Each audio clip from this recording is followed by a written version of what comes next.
got some bombshell reports to dive into on today's edition of Vikings Out by Chat Sports. My name is Patrick Seatman, and I appreciate all of you guys for tuning into today's show. So this bombshell reports around the Vikings drafts, and apparently Kevin O'Connell having a lot to say in those draft picks. And then also second half of today's show, KOC talked about J.J. McCarthy, what he wants to see from him during the remaining 5 games of the Viking season, and also another bombshell report on apparently KOC and Quezzy's job being safe.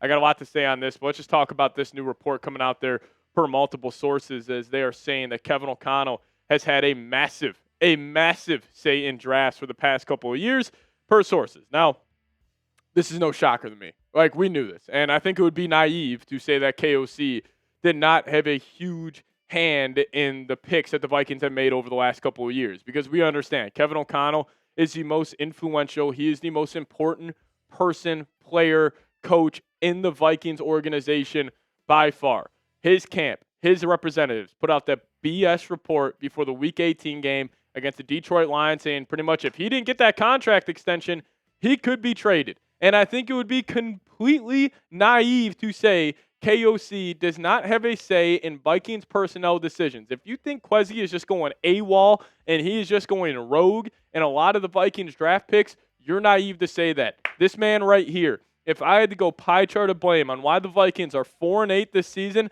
it's because of this guy right here, Kevin O'Connell. And if other fan bases are watching this, you're probably saying, man, that's just insane. KOC won Coach of the Year. He's the QB whisperer. You just aren't watching the Minnesota Vikings. You aren't following this football team, because this guy, he is the most influential person in the organization. He is the biggest reason why the Vikings are where they are right now. He has refused to change his offensive scheme. He has had a huge say in draft picks, which the Vikings drafting have been absolutely terrible. But you guys, let me know your thoughts on this. Who is more to blame? Is it KOC or is it KAM? You guys, let me know your thoughts down below in the comments section. More to blame, Kevin O'Connell or Kwesi Adofo-Mensah? I do have some thoughts on this, but I want to get you guys' thoughts here first. Who is more to blame, KOC or KAM?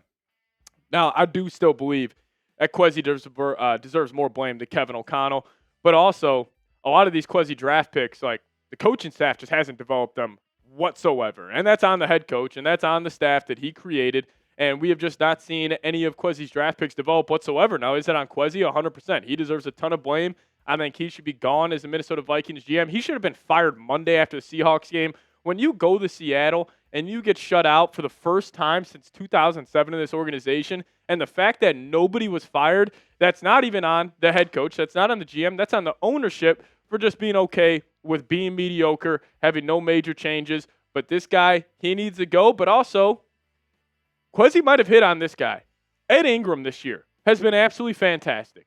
And us Vikings fans last year, and I was too, I should be held accountable as well. I was saying they got to let him go. They got to find a new fit at right guard. And they were starting Dalton Risner over him last year. But then, hey, Ed Ingram, he goes to the Houston Texans, where it's not even like the Houston Texans have had good offensive lines, and he's having a great year. 6 overall in the National Football League in terms of his PFF grade, and he's 4th in the league in terms of run blocking, and it's not even in a small sample size. This guy's played the entire season, over 600 snaps at right guard for Houston. So a guy that Kevin O'Connell hired, Chris Cupper, he needs to get the hell out of Minnesota. I'm shocked he still has a job. This guy is one of the worst offensive line coaches in the NFL. We have never had a good offensive line under Kevin O'Connell. Now, clearly, we have had talent.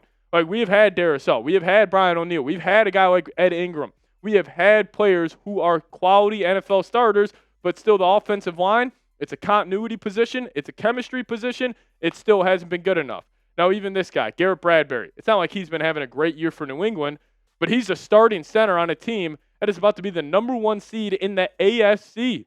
In the AFC, with Mahomes, with Josh Allen, with Lamar Jackson. This guy's a starting center for one of the best teams in the entire National Football League. He's not grading out incredibly well according to PFF, but still, our Patriots Today host says he's having a really good season, so I'll take his word for it over the guys at PFF. And it gets me back to this. The Vikings need to fully reset, but it will not happen. Like, I am so confident saying that the Vikings will not fully reset, because we also have a bombshell report come from Ben Gessling. But the Vikings, they need to fully hit the reset button, because what has gone on in this organization over the last 12 months has been absolute organizational malpractice. They are one of the worst and just most dysfunctional organizations in all of sports right now, and that's never been the case with the Vikings. They've always been a good organization. They've never been great, but now we're reaching a dysfunctional level that I never thought I would see, and it looks like it's not going to change. And this was the bombshell report coming in from Ben Gessling on the Vikings firing KOC and KAM, saying, you've seen times where people get replaced because an ownership group has said, hey, this has been enough. I don't think that's the point we're at here. The coach and the GM were both extended before the season. There's a lot of commitment made to Kevin O'Connell and Kwesi Adofo-Mensah. I think they'll be here. But just in the accounting of it, when they're meeting with the ownership group and saying what happened here, they're going to have some hard conversations because this certainly has not gone anywhere near they wanted it to be. And yeah, absolutely it hasn't gone anywhere you wanted to be. You spent $350 million on this roster this year, the most cash spending out of any team in the NFL, even just specifically this last free agency cycle. The Vikings spent the second most amount of money compared to the New England Patriots. But it starts at the top. It starts with the Wilfs. This ownership group, they have given the Vikings organization a lot. They pour a lot of money into this team, and I respect that, and I appreciate that. But they are okay with making no major changes. They never want to roll the die. They never want to put their nuts on the table and say, hey, we're going to go hard in this direction. We're going to go hard in this direction. They don't want to make any drastic changes. It's just very disappointing being a Vikings fan, just seeing where we're at the current state of this franchise. But you guys, let me know your thoughts. Should the Vikings completely reset? Should they fire everybody? Should they go clean slate, promote Brian Flores as the head coach, get a Brian Dable as OC, maybe even bring back a Kevin Stefanski as OC? What say you on this one? Should the Vikings fire everyone and reset? Give me a Y for yes or give me an N for no down below. Now we'll get to more here on Kevin O'Connell and JJ McCarthy, but before we do so, I've got to tell you guys about today's presenting sponsor, and that is Prize Picks. Now it is the holiday season, the best time of year for sports. Bowl games, basketball and football matchups, playoff pushes, it is all happening at once. And while you and I are out here making decisions every day, what gifts to buy, what to eat, which game to watch, there's one place where it feels good to be right, and that is Prize Picks. And if you guys download the Prize Picks app today, plug in that promo code CLNS, we'll hook you guys up with $50 in lineups after you play your first $5 lineup. Prize Picks has a new feature called Early Payouts, where if your lineup gets off to a hot start, you may now have the option to cash out those winnings before the game even finishes. And Prize Picks, super simple to play. All you got to do is pick more or less on at least 2 player stats. And if you guys get your picks right, you could cash in. So get in on the action. Prize Picks is available in 45 states, including California, Texas, Florida, and Georgia. And download the Prize Picks app today. Plug in that promo code CLNS. Get hooked up with $50 in lineups after you play your first $5 lineup. That is promo code CLNS to get $50 in lineups after you play your first $5 lineup. But massive shout out to Prize Picks for sponsoring today's show. Prize Picks, it's good to be right. All right, so KOC this week at his dual weekly press conferences, he was talking about J.J. McCarthy a whole lot for obvious reasons. This season really does come down to, number 9 developing. And KOC said this, again, kind of throwing his quarterback under the bus for the 100th time this season. He says, it's purely about decision-making this week. Play with understanding of the decisions I make with the ball in my hand to protect himself and make sure that we can keep him in there. And just reading kind of the tea leaves here, like KOC seems completely done with McCarthy. And, obviously JJ hasn't played well. I'm not trying to get up on here and defend him and saying like, oh, he's playing, good quarterback play right now. The Vikings are getting some of the worst quarterback play in the league. But it's not like KOC has helped him out whatsoever. And he's honestly done the opposite of that. I think he has honestly screwed over his quarterbacks because I want to share with you guys these stats. These are the KOC run-pass splits over the last 4 seasons. It's a disgrace. It's a complete joke what this guy has done to these young quarterbacks. Back in 2022, okay, you got a veteran in Kirk Cousins. You have a shaky offensive line. You got some great weapons on the outside. I'm cool with you sitting back there and saying, hey, I'm going to throw the ball 63% of the time. That's cool.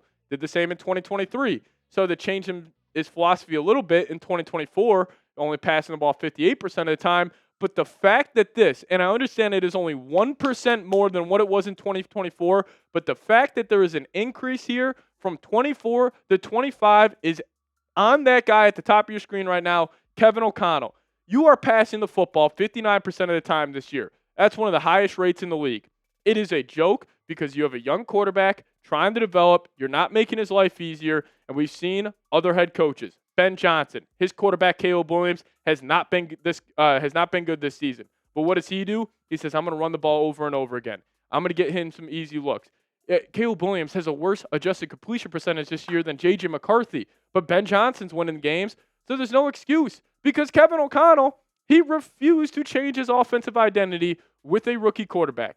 He still wants to be a drop-back passing team. He still wants to get explosive plays in the pass game. And what I thought was so funny, and KOC on his weekly podcast with Vikings play-by-play announcer Paul Allen, he was talking about it, and he was just saying, man, we need to get more explosives in the passing game. We need to have more big plays. Do we? We've been trying to get that the entire year, and it's clearly not working out. So you're just going to triple, quadruple down on what has been going wrong this year?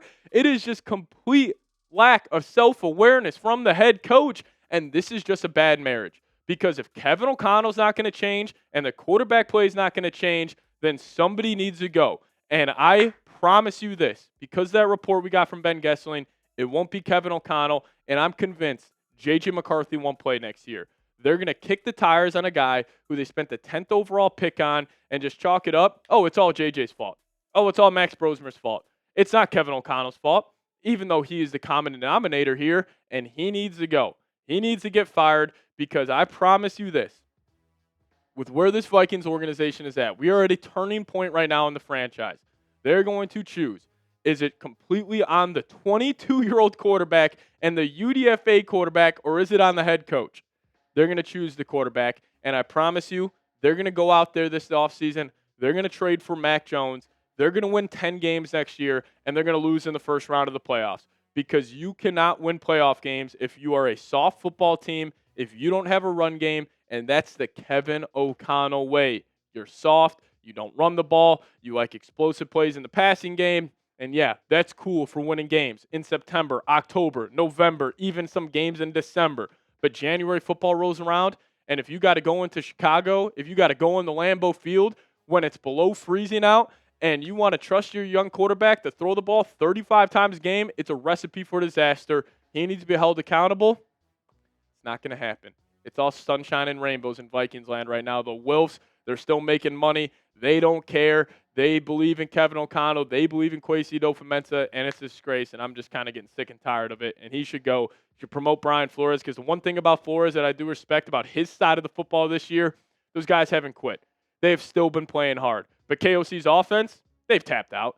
They could give two shits about how this season's going. They don't want to play for their head coach because it's the same old with KOC. It's the coach talk. It's just, dancing around questions at the press conference. It's giving almost too long of answers at press conferences because he doesn't want to get peppered with questions. He wants to have these long answers to these questions where he's only getting 4 or 5 every single press conference, and I'm sick and tired of it. He needs to go, but nothing's going to happen. And, there's my rant on the Minnesota Vikings. But if you guys made it to the end of today's show, appreciate all of you guys for tuning in. Just hit me with a skull down below in the comment section, and we'll get on out of here. As always, Skol Vikes.